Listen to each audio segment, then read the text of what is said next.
ദേവേന്ദ്ര ഫഡ്നാവിസ് 54-കാരൻ 80-കൾ മുതൽ തന്നെ സജീവ പ്രവർത്തനത്തിലേക്ക് വന്നയാൾ പടിപടിയായി എത്തി മുഖ്യമന്ത്രിയായി. ഇത് 3-ാം വട്ടമാണ് ദേവേന്ദ്ര ഫഡ്നാവിസിന് മുഖ്യമന്ത്രി കസേരയിലെ ഊഴം ലഭിക്കുന്നത്. ആദ്യഘട്ടത്തിൽ BJPക്ക് കൂടുതൽ സീറ്റുകളായിരുന്നെങ്കിലും രാഷ്ട്രീയ ധാരണകളുടെ അടിസ്ഥാനത്തിൽ ഏക്നാഥ് ഷിൻഡെയ്ക്ക് മുഖ്യമന്ത്രി സ്ഥാനം നൽകുകയായിരുന്നു. പക്ഷേ ഇത്തവണ BJP 90% സ്ട്രൈക്ക് റേറ്റുമായിട്ടാണ് ജയിച്ച് നിയമസഭയിലേക്ക് BJPയുടെ കൂടുതൽ അംഗങ്ങൾ എത്തുന്നത്. അങ്ങനെ ദേവേന്ദ്ര ഫഡ്നാവിസിന് മുഖ്യമന്ത്രി സ്ഥാനത്തേക്ക് യോഗ്യത കിട്ടിയിരിക്കുന്നു. ആരൊക്കെയാണ്? നീണ്ട നിര.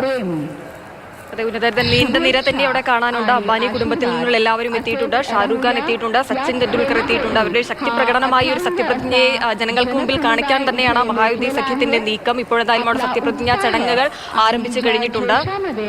അമിത്ഷാ, രാജ്നാഥ് സിംഗ്, പ്രധാനമന്ത്രി അല്പസമയത്തിനകം എത്തുന്നതിന് പ്രതീക്ഷിക്കുന്നു. അമിത്ഷാ അടക്കമുള്ള എല്ലാവരും നേരത്തെ തന്നെ എത്തിക്കഴിഞ്ഞിരിക്കുന്നു. വളരെ വലിയ അല്ലെങ്കിൽ ക്ലീൻ സ്വീപ്പ് എന്ന നിലയിലേക്ക് പ്രതിപക്ഷ നേതാവ് ആകാൻ പോലും സാഹചര്യം അനുവദിക്കാത്ത രീതിയിൽ പ്രതിപക്ഷത്തെ തകർത്തെറിഞ്ഞുകൊണ്ടാണ് BJP അല്ലെങ്കിൽ മഹായുതി സർക്കാർ അധികാരത്തിലേക്ക് വന്നത്. ഏക്നാഥ് ഷിൻഡെ ഇന്നലെ വരെ ചില അനിശ്ചിതത്വങ്ങൾ ഇങ്ങനെ നിഴലിച്ച് നിന്നിരുന്നു. ഏക്നാഥ് ഷിൻഡെ വരുമോ? അദ്ദേഹം യോഗത്തിനെത്തിയില്ല. അദ്ദേഹത്തിൻ്റെ സ്വന്തം ഗ്രാമത്തിലേക്ക് മടങ്ങിപ്പോയി. അദ്ദേഹത്തിന് ശാരീരിക അസ്വസ്ഥതകളുണ്ട്. അങ്ങനെ പലവിധ വാർത്തകൾ വന്നിരുന്നു. അതിനോടൊക്കെ ചേർത്ത് അദ്ദേഹത്തിൻ്റെ ഒരു താല്പര്യമില്ലായ്മയാണോ അല്ലെങ്കിൽ എതിർപ്പാണോ എന്ന നിലയിലൊക്കെ വാർത്തകളും ഊഹാപോഹങ്ങളും ഒക്കെ പടർന്നിരുന്നു. പക്ഷെ അതിനൊന്നും അടിസ്ഥാനമില്ല എന്ന് പ്രഖ്യാപിച്ചുകൊണ്ട് ഏക്നാഥ് ഷിൻഡെയും അജിത് പവാറും ഫഡ്നാവിസും അടുത്തടുത്തിരിക്കുന്നു. ഒരേ നിറത്തിലുള്ള ഡ്രസ്സ് വരെ ഇട്ട് മഹായുതി ഒറ്റക്കെട്ടാണ് എന്ന് ഉള്ള പ്രതീതി ജനിപ്പിക്കുമാറാണ് സത്യപ്രതിജ്ഞാ ചടങ്ങ്, അതിഗംഭീരമായ ചടങ്ങ് മുംബൈയിൽ നടക്കുന്നത്. സൗരവ് ഗാംഗുലി, മുംബൈയിൽ ഉള്ള ഒരുവിധം ഒട്ടുമിക്ക എല്ലാ പ്രമുഖരും തന്നെ ഈ ചടങ്ങിൽ പങ്കെടുക്കുന്നുണ്ട് എന്നാണ് മനസ്സിലാക്കുന്നത്.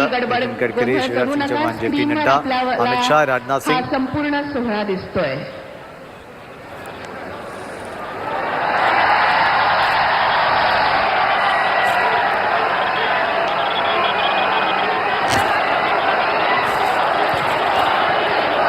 പ്രധാനമന്ത്രി വേദിയിലേക്ക് എത്തിയിരിക്കുകയാണ്. മോദി വിളികളോടെ പ്രധാനമന്ത്രിയെ സ്വീകരിച്ചിരിക്കുന്നു. അങ്ങനെ BJPയെ നയിക്കുന്ന എല്ലാവരും, ഏറ്റവും കരുത്തരായ നേതാക്കളെല്ലാം അണിനിരക്കുന്ന വേദിയിലാണ് ദേവേന്ദ്ര ഫഡ്നാവിസ് മഹാരാഷ്ട്ര മുഖ്യമന്ത്രി പദത്തിലേക്ക് അവരോധിതനാകുന്നത്.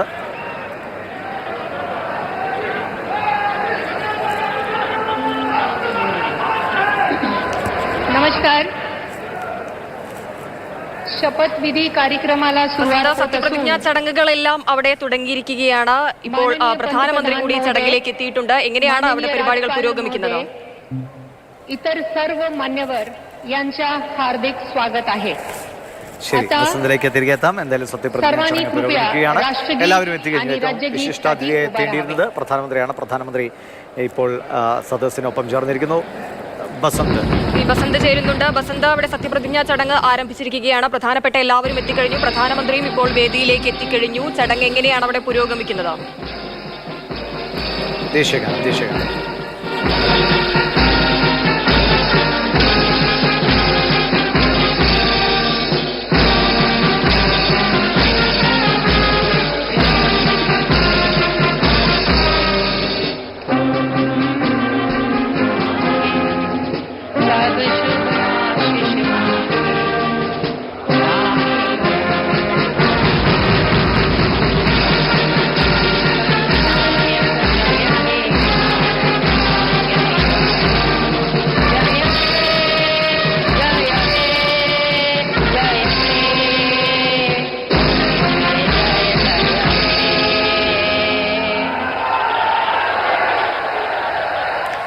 നിർമ്മലാ സീതാരാമൻ, വിജയ് രൂപാനി എന്നിവർക്കൊക്കെയായിരുന്നു അവിടുത്തെ ചുമതലകൾ ഉണ്ടായിരുന്നത്. ഈ സർക്കാർ രൂപീകരണത്തിൻ്റെ ചർച്ചകൾക്ക് നേതൃത്വം നൽകിയത് അവരായിരുന്നു. വിജയ് രൂപാനിയാണ് ദേവേന്ദ്ര ഫഡ്നാവിസിനെ നിയമസഭാ കക്ഷി നേതാവായി തിരഞ്ഞെടുക്കുന്ന വിവരമൊക്കെ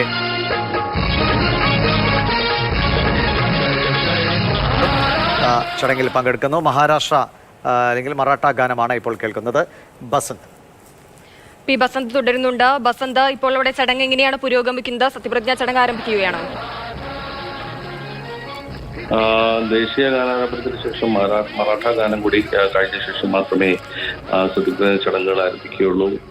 ഗവർണർ CP രാധാകൃഷ്ണന്റെ അധ്യക്ഷതയിലാണ് ചടങ്ങുകൾ നടക്കുന്നത്.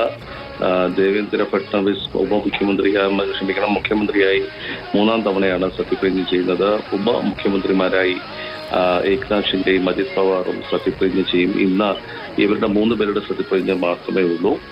മന്ത്രിമാരുടെയും മറ്റും പിന്നീട് തീരുമാനമാകും. ഏതെല്ലാം വകുപ്പുകൾ ഏതൊക്കെ പാർട്ടികൾക്ക് നൽകണം, എത്ര വീതം മന്ത്രിസ്ഥാനങ്ങൾ നൽകിയ തുടങ്ങിയ കാര്യങ്ങളിലൊക്കെ ഇനി വരും ദിവസങ്ങളിൽ ചർച്ച നടക്കും. വൻ ജനാവലിയുടെ സാന്നിധ്യത്തിലാണ് ഇപ്പോൾ ആസാദ് മൈതാനത്ത് സത്യപ്രതിജ്ഞ ചടങ്ങുകൾ ആരംഭിക്കാൻ പോകുന്നത്. 50,000 പേരെ ഉൾക്കൊള്ളാൻ കഴിയുന്നതാണ് ആസാദ് മൈതാൻ.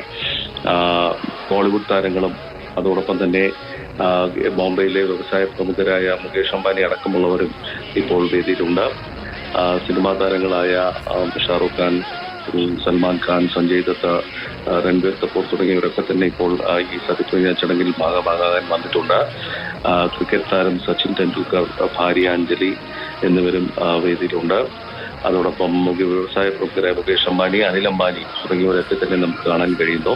ഇപ്പോൾ BJP മുഖ്യമന്ത്രിമാരായ ഗുജറാത്ത് മുഖ്യമന്ത്രി, അതോടൊപ്പം തന്നെ UP മുഖ്യമന്ത്രി യോഗി ആദിത്യനാഥ്, മറ്റ് BJP മുഖ്യമന്ത്രിയായ മുഖ്യമന്ത്രി ഭജൻലാൽ ശർമ്മ തുടങ്ങിയവരും സത്യപ്രതിജ്ഞ ചടങ്ങിൽ പങ്കെടുക്കാൻ എത്തിയിട്ടുണ്ട്. NDA മുഖ്യമന്ത്രിമാരായ ബീഹാർ മുഖ്യമന്ത്രി നിതീഷ് കുമാർ, അതോടൊപ്പം തന്നെ ആന്ധ്ര മുഖ്യമന്ത്രി ചന്ദ്രബാബു നായിഡു തുടങ്ങിയവരും ഇപ്പോൾ സത്യപ്രതിജ്ഞ ചടങ്ങിൽ എത്തിയിട്ടുണ്ട്. അല്പസമയത്തിനകം സത്യപ്രതിജ്ഞ ചടങ്ങുകൾ ആരംഭിക്കും.